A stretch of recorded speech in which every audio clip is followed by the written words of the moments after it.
We mutually pledge. Americans, you remember the cherry tree story a long time after you forget the more earth-shaking, history-making episodes in the life of George Washington. You have misplaced in your memory the details of Ben Franklin's statesmanship, but you remember his flying a kite. Joyce Kilmer was a great military hero, but the only thing you personally recall about him is his poetic tribute to trees. Maybe, of this current decade, that which will be best remembered will not be its wars and its jet planes or its giants who lived and died. Maybe all that will survive to linger in the day-by-day vocabulary of generations yet unborn will be a song about a Tennessee frontiersman or the incident at the window that night a speck of dust blew in and penicillin was discovered. But for any 4th of July, I, Paul Harvey, do hereby bequeath unto you something to remember.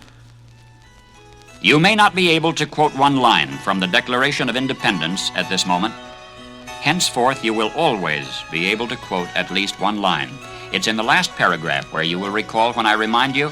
It says, "We mutually pledge to each other our lives, our fortunes, and our sacred honor." You recognize those impressive words, but you don't understand them until you know the rest of the story. So here goes. In the Pennsylvania State House, what's now called Independence Hall in Philadelphia, the best men from each of the colonies sat down together. This was a fortunate hour in our nation's history, one of those rare occasions in the lives of men when we had greatness to spare. These were men of means, well-educated. 24 were lawyers and jurists, 11 were merchants, 9 were farmers and owners of large plantations. On June 11, a committee sat down to draw up a Declaration of Independence. We were going to tell our British fatherland no more rule by redcoats. Below the dam of ruthless foreign rule, the stream of freedom was running shallow and muddy. We were lighting the fuse to dynamite that dam. This pact, as Burke later put it, was a partnership between the living and the dead and the yet unborn. There was no bigotry, no demagoguery in this group. All of them had shared hardships. Jefferson finished a draft of the document in 17 days. Congress adopted it in July. So much is familiar history. Now, King George III had denounced all rebels in America as traitors. Punishment for treason was hanging. The names now so familiar to you from the several signatures on that Declaration of Independence, the names were kept secret for 6 months, for each knew the full meaning of that magnificent last paragraph in which his signature pledged his life, his fortune, and his sacred honor.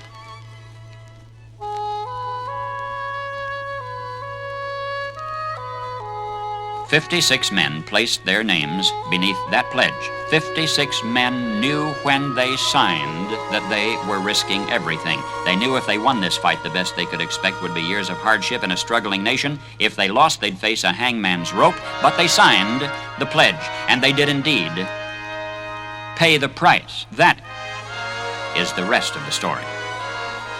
Here is the documented fate of that gallant 56.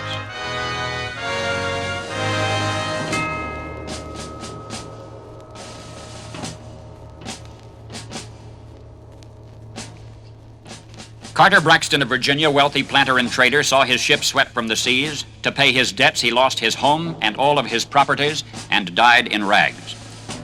Thomas Lynch, Jr., who signed that pledge, was a third-generation rice grower, aristocrat, large plantation owner.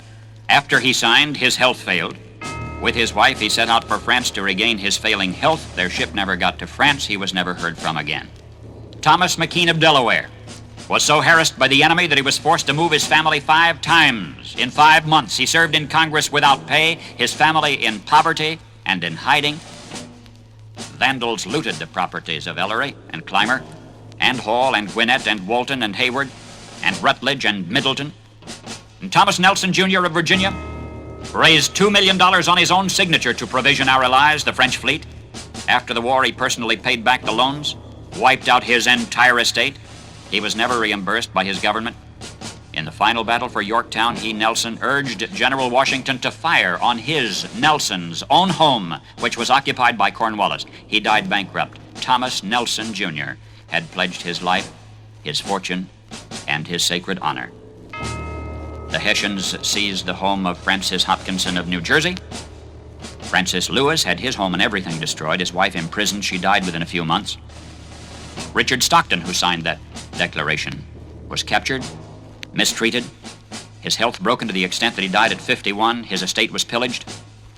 Thomas Hayward Jr. was captured when Charleston fell. John Hart was driven from his wife's bedside while she was dying. Their 13 children fled in all directions for their lives. His fields and grist mill were laid waste. For more than a year, he lived in forests and caves and returned home after the war to find his wife dead, his children gone, his properties gone. He died a few weeks later of exhaustion and a broken heart. Lewis Morris saw his land destroyed, his family scattered. Philip Livingston died within a few months from the hardships of the war. John Hancock, history remembers best due to a quirk of fate rather than anything he stood for. That gray, sweeping signature, attesting to his vanity, towers over the others. One of the wealthiest men in New England. He stood outside Boston one terrible night of the war and said, "Burn Boston, though it makes John Hancock a beggar, if the public good requires it." He too lived up to the pledge. Of the 56, few were long to survive. 5 were captured by the British and tortured before they died. 12 had their homes from Rhode Island to Charleston sacked, looted, occupied by the enemy, or burned. 2 lost their sons in the army. 1 had 2 sons captured. 9 of the 56 died in the war, from its hardships or from its more merciful bullets.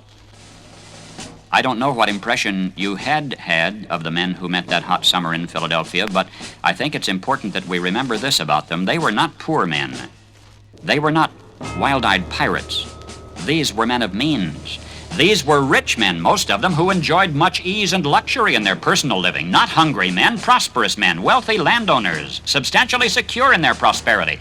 But they considered liberty, and this is as much as I shall say of it, they had learned that liberty is so much more important than security that they pledged their lives, their fortunes, and their sacred honor, and they fulfilled their pledge. They paid the price, and freedom was born.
It was written when he was 15.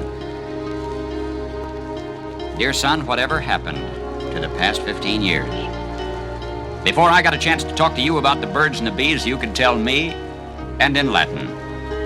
Up to here, you've probably taught Mother and me more than we've taught you, but just once, before you grow too completely away from us, I'd like you to look at some notes which I've written to myself over the years.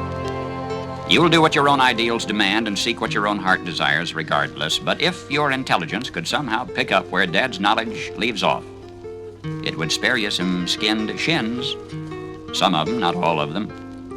So that's the first entry in my notebook, and the last one. Get up when you fall down.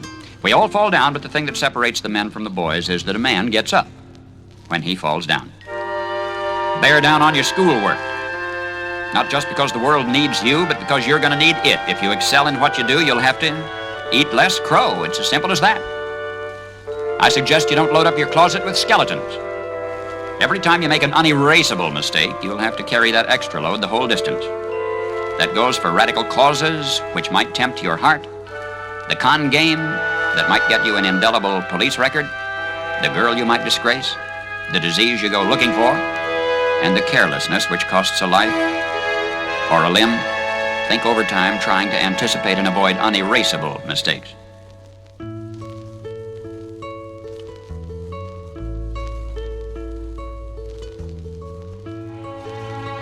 Smile a lot, son. There are only two ways that you can pay your membership dues in the human race. You owe enthusiasm to your employer and pleasantness to your associates.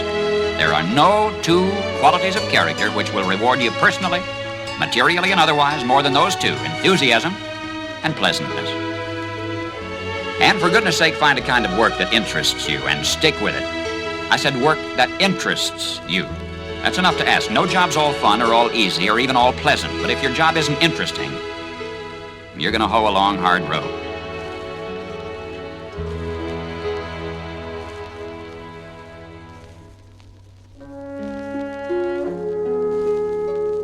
Sun time is going to mellow you eventually, whether you like it or not, but there will be less wear and tear on you if you can roll with it. And you'll have your hair longer, and maybe your teeth too. You have your dad's stubborn convictions about certain things. That's all right, I'm glad you do. But don't ever deny the other fellow's right to have his convictions too. What I'm saying is that time's going to teach you a certain patience even with impatience, a degree of tolerance, even for intolerance. I hope you don't drink or smoke much, because life has a way of overcharging a fellow for overindulgence. I hope you don't swear much. Any darn fool can swear. And when the world looks lopsided, remember that you personally are being sized up for a more symmetrical place. If you can, measure up.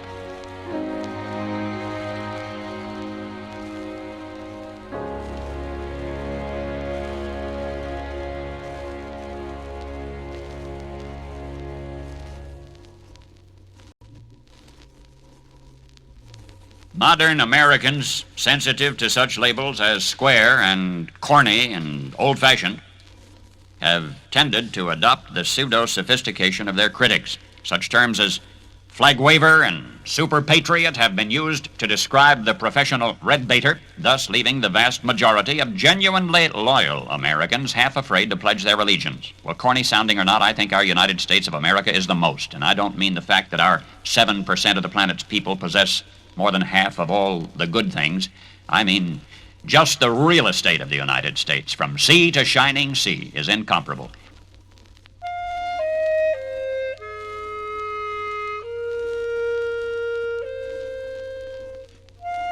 You know, the names of old world resorts stick in our memory, but the Isle of Capri is nothing compared to Catalina. The Riviera was something only until the world discovered Carmel and Miami Beach.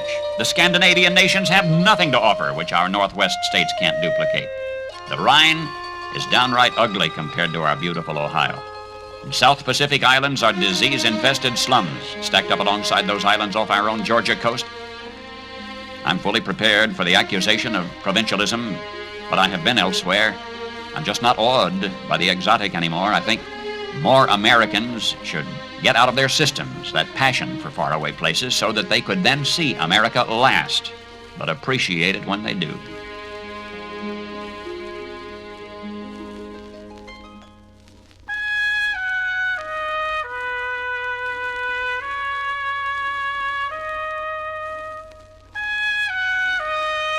There is no geographical grandeur anywhere to compare to our Rockies and their canyons. No desert in the world is more grand, more colorful than ours in New Mexico and Arizona, and there are retreats in the state of Arkansas many days' hike from the nearest human. Adrift on a Louisiana bayou, you're as far from civilization's influence as you would be on the upper reaches of the Amazon.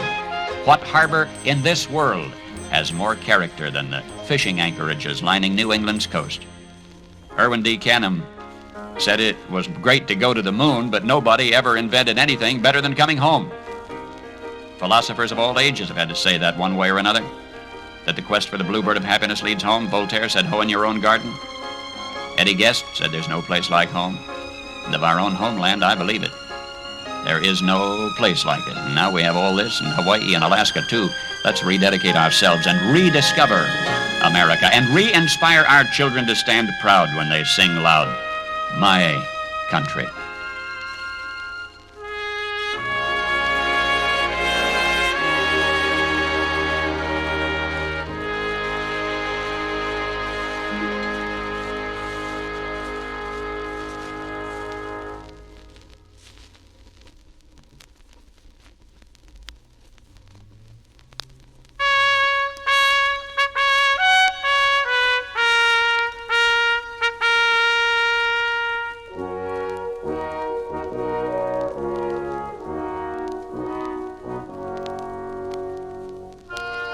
Wanted, a portrait. I have a commission for an artist, any artist, to paint a new portrait of Uncle Sam. You know, we have been portraying him as an old man. He's not really. He's just past middle age, as nations go. He's an uncle, not a grandfather. We've been thinking of him as an old gent 9 parts dead. Actually, Uncle Sam has yet neither the frailty nor the wisdom of old age. So I'm going to describe him as I see him, Mr. Artist, and if you can, capture him on canvas. I want to show him as he really is to the heirs who are trying to bury him. Paint me a man, a mixture of many nationalities, sandy hair receding, graying prematurely, a little overweight, a barely perceptible scar or so. He's had a few good scraps, you know. Oh, he was an energetic, unbridled youth. Born poor, worked hard, got rich. So quickly and so rich, he's still self-conscious about his fortune, and so seeks almost with a passion to give it away. He was for a while something of a playboy, I guess you'd say. He's more settled now, but still self-conscious about success. Still lacking quite the maturity, the stability to match his station. He stoops a bit, purposely to appear humble, tips too freely and too much, bestows gifts beyond good taste, and so buys mostly envy. You've a big order here, Mr. Artist, because I do not want some abstract thing. I want a good, accurate, up-to-date photographic likeness of Uncle Sam. It's the eyes that'll be the hard part. He must wear the expression of a man who might be figuring a problem in higher mathematics, or nuclear physics, or listening to the bugle of an Ozarks coon dog, and understands each. Not a thick-necked, barrel-chested behemoth, not all muscles and masculinity. Remember, there is some woman in each gentleman. Maybe this'll help if you see him as a man who is fond of all children, but who loves his own, and cannot hide his pride in all they do, who would appear least comfortable in dinner dress, uncomfortable in uniform, most comfortable sitting on the floor fixing a lamp cord with a screwdriver from the car and a paring knife from the kitchen. A man who is on speaking terms with God. But we must be honest or your oils will be wasted. His prayers are not generally a kneeling proposition except in time of trouble. Usually it's in bed and in silence. With ample wealth, he manufactures fears about his health. Some ne'er-do-well nieces and nephews have told him how bad he looks, that there must be some serious thing wrong with him. There is not, of course, but he takes something for it anyway. He needs exercise more than he needs their habit-forming pills, but he takes the pills. Well, that's as much as I can tell you about him, Mr. Artist. He's neither saint nor ordinary. He's done some good work and had some good times. There's good stock bred into him, and he'll survive a few bad times, too. Paint him serious, almost intense, but with eyes creased by a smile which just left and expects momentarily to return. Lips full, good chin, just a hint of another one. Hands strong, halfway to being fists. I know it's not good to hurry you, Mr. Artist, but I would like to show such a portrait to his family while we're all together. So work quickly if you can, but above all, paint me a man so true to these specifications that his heirs of today's generation will stop trying to bury him prematurely under a mountain of pills for imagined senility ills, so that they will remember he is still the heavyweight champion of the world. He is not sick, he is not old, and he is not retiring. They've got to see him as he is, a virile, vigorous, versatile, wonderful guy. So they'll stop waiting for him to die and loving him, help him to live.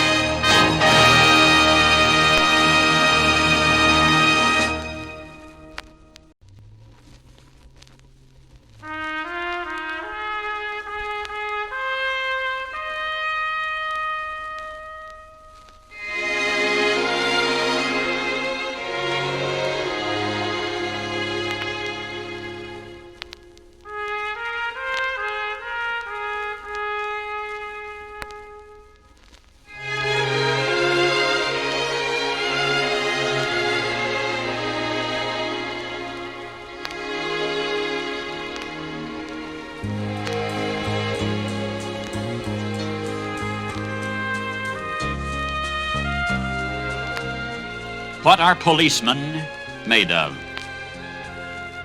A policeman is a composite of what all men are, a mingling of saint and sinner, dust and deity.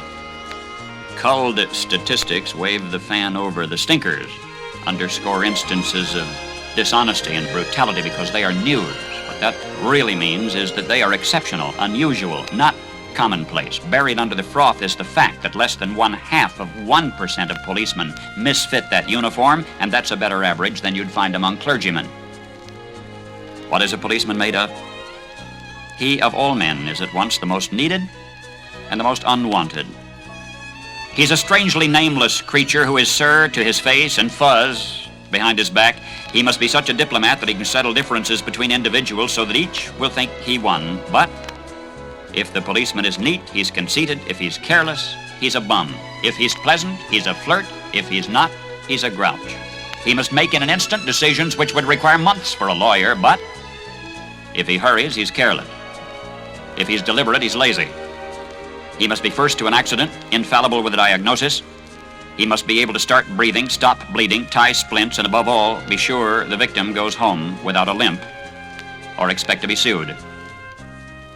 The police officer must know every gun, draw on the run, and hit where it doesn't hurt. He must be able to whip two men twice his size and half his age without damaging his uniform and without being brutal. If you hit him, he's a coward. If he hits you, he's a bully. A policeman must know everything and not tell. He must know where all the sin is and not partake.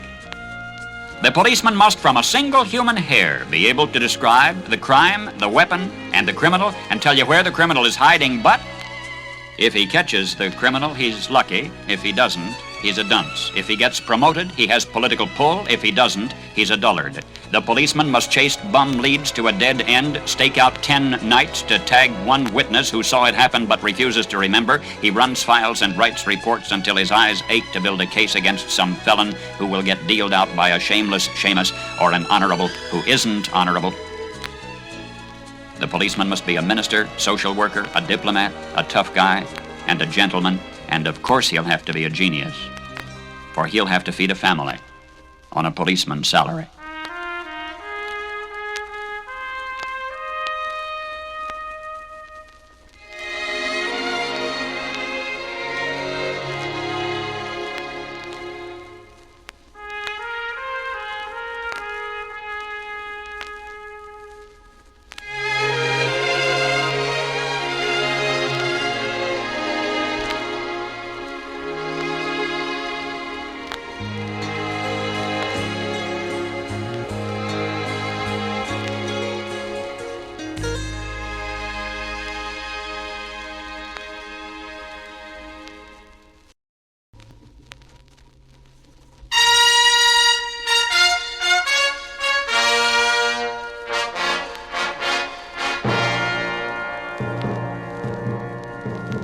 What are fathers made of?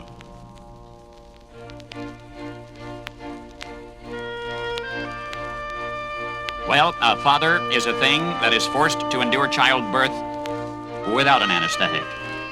A father is a thing that growls when it feels good and laughs very loud when it's scared half to death. A father is sometimes accused of giving too much time to his business when the little ones are growing up. That's partly fear, too. Fathers are much more easily frightened than mothers.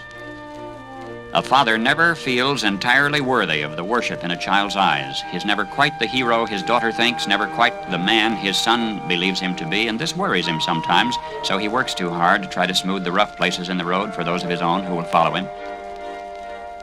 A father is a thing that gets very angry when the first school grades aren't as good as he thinks they should be. He scolds his son, though he knows it's the teacher's fault.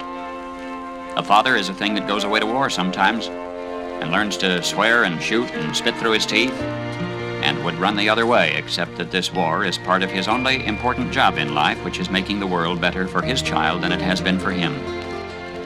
Fathers grow old faster than people because they, in other wars, have to stand at the train station and wave goodbye to the uniform that climbs aboard, and while mothers can cry where it shows, fathers have to stand there and beam outside and die inside. Fathers have very stout hearts, so they have to be broken sometimes or no one would know what's inside. Fathers are what give daughters away to other men who aren't nearly good enough so they can have grandchildren that are smarter than anybody's. Fathers fight dragons almost daily. They hurry away from the breakfast table, off to the arena, which is sometimes called an office or a workshop. There, with calloused, practiced hands, they tackle the dragon with 3 heads: weariness, work, and monotony. They never quite win the fight, but they never give up. Knights in shining armor, fathers in shiny trousers. There's little difference as they march away to each workday.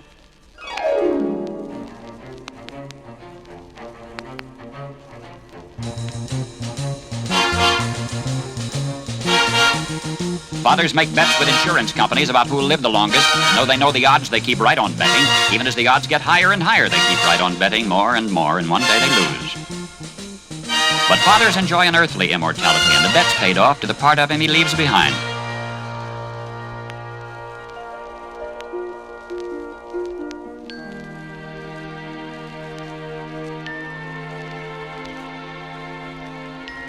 Now, I don't know where fathers go when they die, but I have an idea that after a good rest wherever it is, he won't be happy unless there's work to do. I mean, he won't just sit on a cloud and wait for the girl he's loved and the children she bore. He'll be busy there, too, repairing the stairs, oiling the gates, improving the streets, smoothing the way.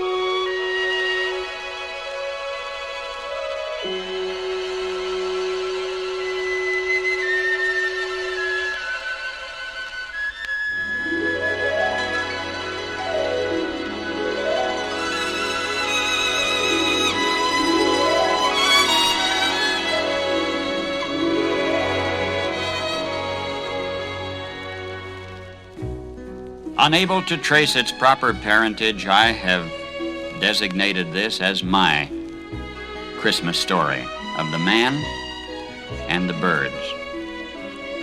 You know, the Christmas story, the God born a man in a manger and all that, escapes some moderns, mostly I think because they seek complex answers to their questions, and this one's so utterly simple. So for the cynics and the skeptics and the unconvinced, I submit a modern parable.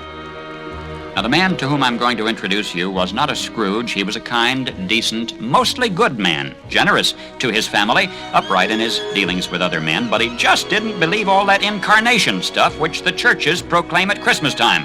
It just didn't make sense, and he was too honest to pretend otherwise. He just couldn't swallow the Jesus story about God coming to earth as a man.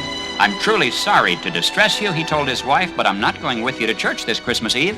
He said he'd feel like a hypocrite, that he'd much rather just stay at home, but that he would wait up for them.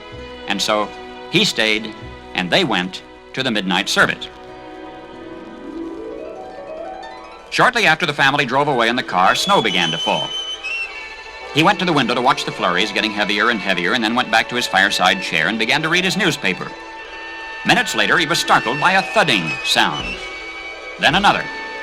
And then another, sort of a thump or a thud. At first, he thought someone must be throwing snowballs against his living room window, but when he went to the front door to investigate, he found a flock of birds huddled miserably in the snow. They'd been caught in the storm, and in a desperate search for shelter, had tried to fly through his large landscape window.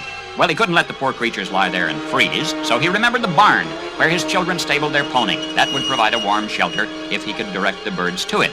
Quickly, he put on a coat, galoshes, tramped through the deepening snow to the barn. He opened the doors wide and turned on a light. But the birds did not come in. He figured food would entice them in. So he hurried back to the house, fetched breadcrumbs, sprinkled them on the snow, making a trail to the yellow-lighted, wide-open doorway of the stable. But to his dismay, the birds ignored the breadcrumbs and continued to flop around helplessly in the snow. He tried catching them. He tried shooing them into the barn by walking around them waving his arms. Instead, they scattered in every direction except into the warm-lighted barn. And then he realized that they were afraid of him. To them, he reasoned, "I am a strange and terrifying creature. If only I could think of some way to let them know that they can trust me. That I'm not trying to hurt them, but to help them. But how? Because any move he made tended to frighten them, confuse them. They just would not follow. They would not be led or shooed because they feared him. If only I could be a bird," he thought to himself, "and mingle with them and speak their language. Then I could tell them not to be afraid. Then I could show them the way to the safe, warm..."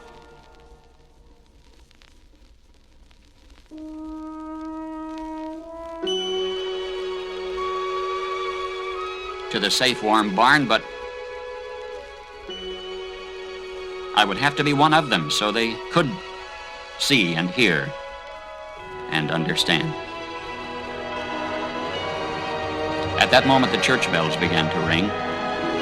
The sound reached his ears above the sounds of the wind, and he stood there listening to the bells, Adeste Fideles, listening to the bells, pealing the glad tidings of Christmas, and he sank to his knees in the snow.